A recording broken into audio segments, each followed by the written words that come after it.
بسم اللہ الرحمن الرحیم نحمدہ ونصلی علی رسول الکریم اما بعد فاعوذ باللہ من الشیطان الرجیم بسم اللہ الرحمن الرحیم۔ تراویح کی نماز میں 26 پارہ کی تلاوت کی گئی، آپ حضرات نے سماعت فرمائی۔ سورۃ الاحقاف 26 پارے کی پہلی صورت ہے۔ اس صورت کی ابتدائی آیات میں قرآن پاک کی حقانیت کا ذکر ہے، پھر اللہ پاک کی جو قدرت ہے زمین و آسمان کی تخلیق کے بارے میں، اور اس زمین و آسمان کے درمیان جتنی بھی چیزیں ہیں ان سب کو اللہ رب العزت نے پیدا فرمایا ہے، اس کا ذکر فرمایا،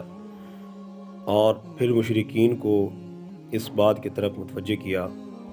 کہ وہ اللہ کو چھوڑ کے جو غیروں کو پوجتے ہیں، بتوں کی پوجا کرتے ہیں، بتوں کی عبادت کرتے ہیں، اس کا ذکر کیا گیا، اور ان سے سوال کیا گیا کہ اللہ کے علاوہ جن کو تم پکارتے ہو، جن کو اپنا کرتا درتا سمجھتے ہو،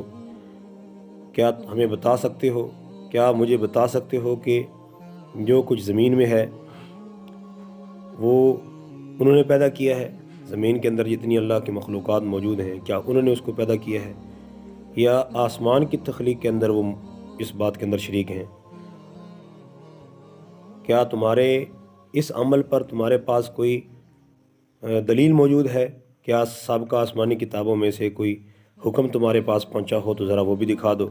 جب یہ دونوں باتیں تمہارے پاس نہیں ہیں، نہ ہی عقل اس بات کو ماننے کے لیے تیار ہے، اور نہ ہی تمہارے پاس کوئی لکھی ہوئی کوئی کتاب کی صورت میں، کوئی مسئلے کی صورت میں کوئی دلیل تمہارے پاس موجود ہے، تو پھر تم کیسی گمراہی کے اندر پڑے ہوئے ہو اور ہٹ دھرمی اور ڈٹائی کے اوپر ڈٹ چکے ہو اور حق بات سے اعراض کر رہے ہو۔ اور پھر اس بات کا ذکر کیا گیا کہ قیامت کے دن جن معبودوں کو لوگ پکارا کرتے تھے دنیا میں، ان سے پوچھا جائے گا کہ یہ تمہاری عبادت کرتے تھے، تو وہ ان کی عبادت کا انکار کر دیں گے کہ ہم ان سے مبرہ ہیں، ہم ان سے بری ہیں۔ والدین کے ساتھ حسن سلوک، ادب و احترام اور ان کی خدمت کرنے کا حکم دیا گیا، حسن سلوک کا حکم دیا گیا، خاص طور پہ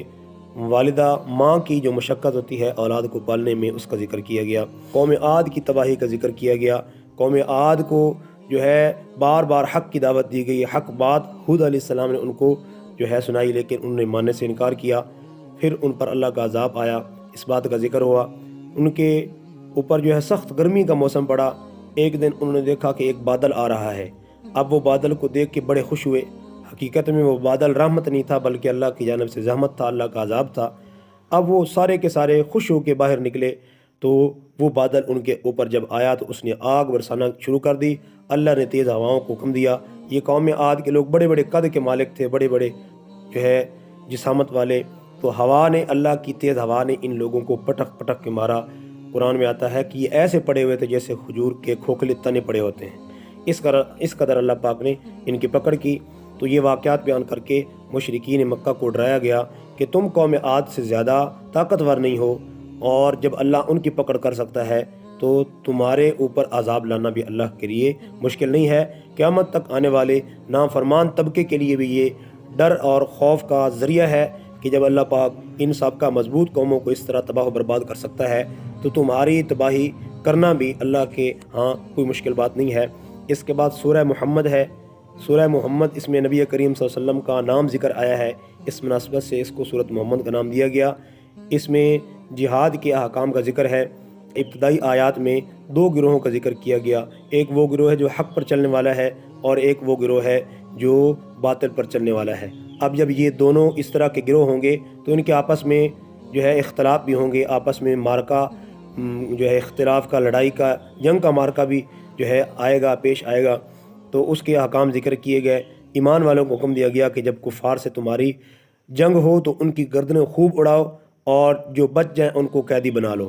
اب جو ہے اس کی چند صورتیں ذکر کی کہ بغیر فدیہ لیے بھی ان کو تم آزاد کر سکتے ہو، فدیہ لے کے بھی تم ان کو آزاد کر سکتے ہو، اور ان کو اپنا قیدی بھی بنا سکتے ہو۔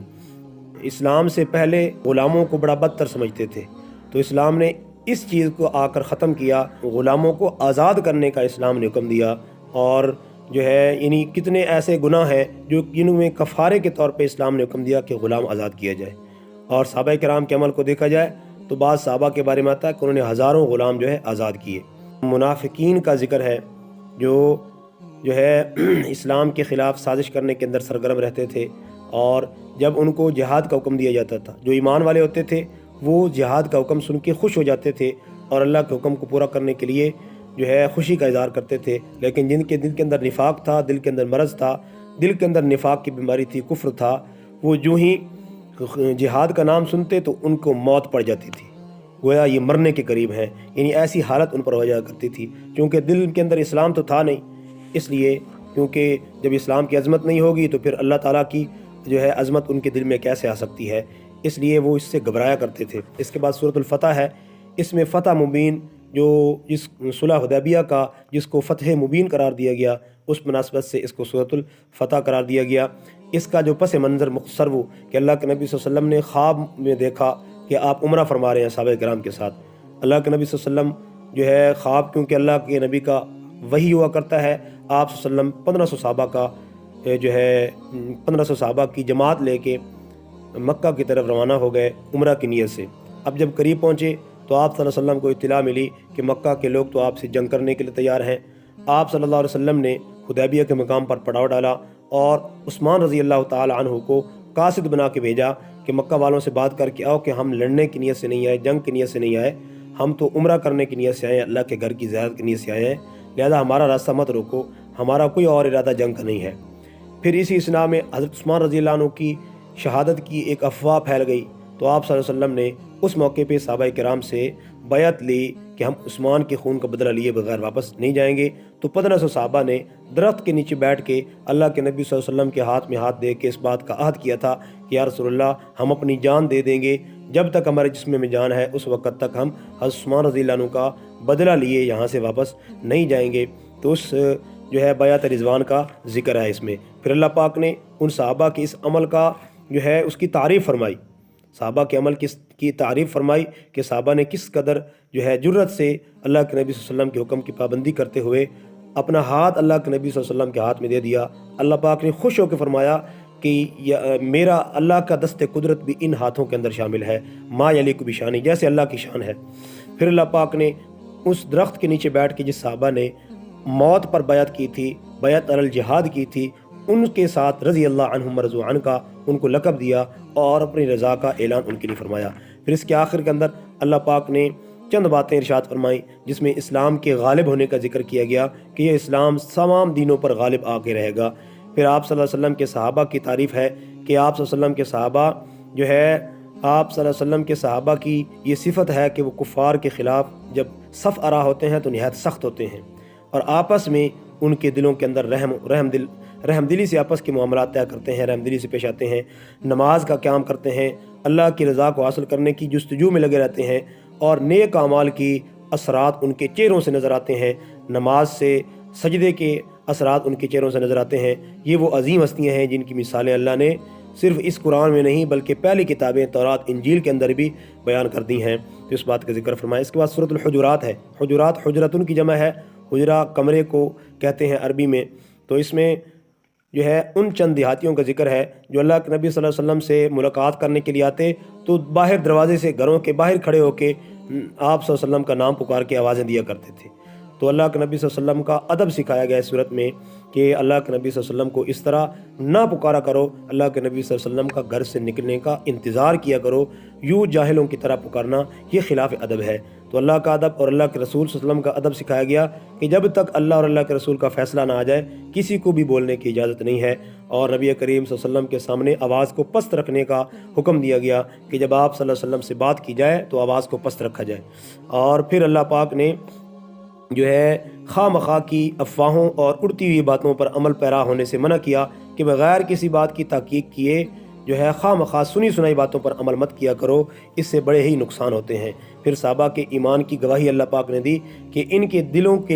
دلوں کو اللہ تعالیٰ نے ایمان کے لیے مخصوص کر دیا، اللہ نے ان کے لیے ایمان کو پسند کیا اور ان کے دلوں کو ایمان کے نور سے منور کر دیا۔ کفر اور فسق اور نافرمانی کو ان کے دلوں سے دھو کر اللہ پاک نے نکال دیا اور فرمایا اولئک هم الراشدون، میرے نبی کے صحابہ رشد و ہدایت اور حق کے راستے پر چلنے والے ہیں۔ پھر جب غلط فہمیاں ہوتی ہیں، بدگمانیاں ہوتی ہیں تو آپس میں اختلاف، لڑائی جھگڑے ہوتے ہیں، تو فرمایا گیا کہ جب دو مسلمانوں میں، دو گروہوں میں آپس میں جھگڑا ہو جائے تو ان میں صلح کروا دیا کرو، کیونکہ سارے کے سارے جتنے مسلمان ہیں، گورا ہو، کالا ہو، عربی ہو، اجمی ہو، سب آپس میں بھائی بھائی ہیں۔ پھر اللہ پاک نے چند معاشرتی آداب سکھائے جن کو اگر پورا کیا جائے تو معاشرے کے اندر خیر، بھلائی اور اصلاح کا پہلو غالب رہے گا۔ اس میں سب سے پہلا حکم اللہ پاک نے فرمایا کہ آپس میں ایک دوسرے کا مذاق مت اڑایا کرو۔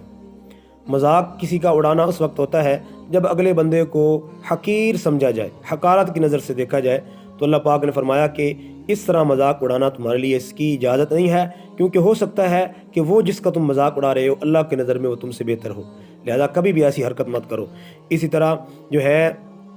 طعنہ تشنیع اور عیب جوئی کرنے سے منع کیا گیا، برے القاب سے منع کیا گیا، اور اسی طرح فرمایا کہ خواہ مخواہ کی جو بدگمانی ہے یہ دلوں کے اندر مت پالا کرو۔ اللہ کے نبی صلی اللہ علیہ وسلم نے فرمایا ایاکم والظن فإن الظن اکذب الحدیث، بدگمانی سے بڑھ کر کوئی جھوٹ نہیں ہے، یہ سب سے بڑا جھوٹ ہے بدگمانی۔ لہذا وہ بھائی جو خواہ مخواہ دوسرے مسلمان بھائی کے بارے میں اپنے ہی دل کے اندر، کئی دفعہ ہوتا ہے نا بندہ خود ہی سوچ رہا ہوتا ہے کہ فلاں نے ایسا کیا ہوگا، اس نے پھر یہ بات کی ہوگی، اس لیے وہ دل کے اندر بات یہ بدگمانی پیدا کر کے یعنی اس طرح وہ اس سے نفرت کرنا شروع کر دیتا ہے۔ تو اس سے اللہ نے اس آیت کے اندر منع کیا کہ مسلمان کے بارے میں بدگمانی مت کیا کریں، کیونکہ بعض بدگمانیاں گناہ کی صورت اختیار کر لیتی ہیں۔ اسی طرح جاسوسی سے منع کیا گیا، کسی مسلمان کی ٹو میں لگے رہنا کہ یہ کیا کر رہا ہے، کدھر جا رہا ہے، کیا یعنی کسی مسلمان کے پیچھے پڑ جانا، اس کی عیب جوئی کرنا، ٹو میں لگے رہنا، اس سے سختی سے منع کیا گیا۔ اور سب سے جو ہے بڑا حکم جو اللہ پاک نے جس سے بچنے کا حکم دیا، فرمایا کہ غیبت ایک دوسرے کی مت کیا کرو، اور اس کی اللہ پاک نے کراہت اور نفرت اس عمل کی اس قدر بیان کی، فرمایا کہ کسی مسلمان کی غیبت کرنا اللہ کے ہاں اتنا برا ہے جیسے کسی مسلمان کا گوشت، اپنے مسلمان بھائی مرے ہوئے کا گوشت کھایا جائے۔ یہاں آپ اندازہ لگائیں کس قدر اس عمل کی کراہت اللہ پاک نے ذکر فرمائی۔ گوشت عام طور پہ حلال جانوروں کا کھایا جاتا ہے، لیکن اللہ پاک نے غیبت والے عمل کو فرمایا کہ گوشت جانور کا نہیں بلکہ انسان کا کھانا، اور پھر انسان بھی فرمایا کہ اپنے بھائی کا کھانا جی، اور پھر بھائی بھی زندہ نہیں بلکہ مردہ کا کھانا۔ کتنی یعنی کراہت والی بات ہے، یعنی جب انسان مر جاتا ہے تو ہمدردی دل میں پیدا ہوتی ہے، پھر وہ مرا ہوا بھی ہو، بھائی بھی ہو، اور پھر انسان بھی ہو، تو یہ تینوں چیزیں بڑی کراہت والی چیزیں ہیں۔ اس عمل کی جو ہے کراہت بتانے کی اللہ پاک نے اس مثال کو ذکر کیا، اور پھر مال و دولت پر اور قوم قبیلے کے تفاخر سے اللہ پاک نے جو ہے منع کیا کہ یہ قوم قبیلے اللہ کے ہاں کامیابی کا معیار نہیں ہے۔ اللہ کے ہاں جو کامیابی کا معیار ہے وہ تقوی ہے۔ اللہ کے ہاں وہی کامیاب ہوگا جس کے دل میں اللہ کا ڈر اور خوف زیادہ ہوگا۔ اللہ پاک گورا کالا نہیں دیکھتے، عربی اجمی نہیں دیکھتے، جس کے دل کے اندر تقوی ہے اللہ پاک اس کو دیکھتے ہیں۔ اس لیے آپ صلی اللہ علیہ وسلم نے فرمایا لا فضل لعربی علی العجمی ولا لعجمی علی العربی الا بالتقوی، کسی عربی کو اجمی پر، کسی اجمی کو عربی پر، کسی گورے کو کالے پر، کسی کالے کے گورے پر کوئی فضیلت نہیں ہے، ہاں تقوی جس کے دل کے اندر ہے اسی کی فضیلت ہے۔ اس بات کا ذکر کیا گیا۔ پھر سورہ کاف ہے، سورہ کاف کے اندر ابتدا میں مشرکین مکہ کے تعجب کا ذکر کیا گیا کہ دوبارہ جی کر اٹھنے کو معیوب سمجھتے تھے، عجیب سمجھتے تھے۔ اللہ پاک نے ذکر کیا کہ اس کائنات کے اندر، اس دھرتی پر بڑی عجیب چیزیں ہیں جن کو دیکھ کے اس بات کو سمجھنا کوئی مشکل نہیں ہے، لیکن ان کی بدبختی قسمت کے اندر ہے جس کی وجہ سے ماننے سے انکار کر رہے ہیں۔ پھر سابقہ قوموں، قوم عاد سمود کی تباہی کا ذکر کیا گیا، اور پھر انسان کو اس بات کی طرف متوجہ کیا گیا کہ جو تمہارے دلوں کے اندر وسوسے پیدا ہوتے ہیں اس سے بھی اللہ واقف ہے۔ اللہ نے 2 فرشتے مقرر کیے ہیں جو تمہارے اعمال کو لکھنے پر مامور ہیں، لہذا اس بات کو سامنے رکھو اور اپنی آخرت کی فکر کرتے ہوئے پھر موت کا منظر اللہ پاک نے پیش کیا کہ جب موت کی سختی آتی ہے، موت کا آنا برحق ہے، اور جب موت کی سختی آئے گی، دنیا کی آنکھ بند ہوگی، اس وقت انسان کو پتہ چلے گا کہ کیا حقیقت کیا ہے، اور فرمایا کہ اس کی نظر ایک دم تیز ہو جائے گی جب دنیا کی آنکھ بند ہوگی، اس کو برزخ کے آخرت کے احوال اس کو نظر آنا شروع ہو جائیں گے۔ پھر آخر کے اندر اللہ کے نبی صلی اللہ علیہ وسلم کو تسلی دی گئی کہ جو کفار آپ کے خلاف باتیں کرتے ہیں، آپ کو طعنے دیتے ہیں، آپ کو تکلیف پہنچانے کی کوشش کرتے ہیں، ہم ان ساری باتوں سے واقف ہیں، اور آپ ان پر کوئی جو ہے ان کی کوئی کسی بات کی جواب دہ اور ذمہ دار نہیں ہے۔ آپ کا جو کام تھا آپ نے کر دیا ہے۔ آپ کا کیا کام تھا؟ فذکر بالقرآن من یخاف وعید۔ اب آپ یہ کیجئے کہ جو اللہ کے عذاب سے ڈرنے والے ہیں نا، ان کو یقیناً اللہ کی آیات سنا کے ان کو ڈراؤ۔ اس کے بعد جو ہے سورۃ الذاریات کا ذکر ہے۔ ابتدا میں قسم کھا کے اللہ پاک نے قیامت کی حقانیت کا ذکر فرمایا، اور پھر اللہ پاک نے ایمان والوں کی چند صفات کا ذکر کیا اور فرمایا کہ یہ راتوں کو ٹوٹ کے اللہ سے استغفار کرتے ہیں اور ان کے مالوں کے اندر ہر طرح کے لوگوں کا حق ہوتا ہے، مانگنے والوں کو بھی اور نہ مانگنے والوں کو بھی۔ اللہ تعالیٰ نے اپنی قدرت کی نشانیاں ذکر کی، زمین اللہ کی قدرت کی نشانی ہے، اسی طرح انسان کی اپنی جان اللہ کی قدرت کی نشانی ہے، اسی طرح آسمان جو ہے وہ بھی اللہ تعالیٰ کی قدرت کی نشانی ہے۔ آخر میں حضرت ابراہیم علیہ السلام کے جو فرشتے آئے اور انہوں نے انسانی شکل میں آئے تھے، تو ابراہیم علیہ السلام نے ان کی مہمان نوازی کرتے ہوئے بکری ذبح کر کے پکا کے ان کے سامنے رکھی، لیکن انہوں نے کھانے سے انکار کیا۔ تو ابراہیم علیہ السلام جو پریشان ہوئے، حقیقت میں وہ فرشتے تھے، چونکہ انسان نہیں تھے اس لیے انہوں نے کھانے سے انکار کیا۔ اگلا واقعہ جو ہے اگلے پارے کے اندر آئے گا۔ الحمدللہ رب العالمین۔